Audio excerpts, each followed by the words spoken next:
Generally रानामध्ये मिळणारी किंवा शेताच्या बांधावर मिळणारी जिची पानं ही गाईच्या जिभेसारखी खरखरीत असतात म्हणून जिला गोजिव्हा म्हणलं जातं. तर अशी ही जी भाजी आहे तिला म्हणतात पाथरी. ही पाथरीची भाजी बऱ्याचदा आता नवीन जनरेशनला तर माहीतही नसेल की पाथरी नावाची भाजी असते, पण ही अत्यंत गुणकारी अशी भाजी आहे. म्हणजे भाजी असून सुद्धा औषधीचे गुणधर्म याच्यातून मिळतात. ज्या लोकांना यकृत वृद्धी झालेली आहे किंवा ज्या लोकांना अपचनाचा त्रास झालेला आहे किंवा जुनाट त्वचा रोग असतील तर अशा लोकांनी आवर्जून पाथरीची भाजी खाल्ली पाहिजे, कारण ही एक प्रकारे रक्तशुद्धीकर सुद्धा सांगितलेली आहे.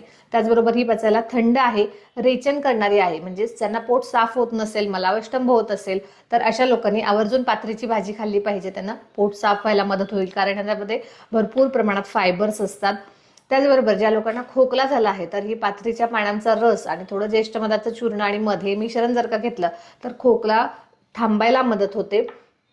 अशा प्रकारे ही अत्यंत गुणकारी आणि औषधी गुणांनी युक्त अशी पाथरीची भाजी आवर्जून कधी ना कधीतरी आपल्या रुटीनमध्ये खाण्यामध्ये येणं हे खरं तर गरजेचं आहे.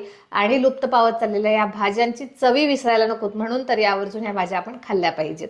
या भाजीची माहिती तुम्हाला आवडली असेल तर व्हिडिओला नक्की लाईक करा, शेअर करा आणि चॅनलला सबस्क्राईब करा. धन्यवाद.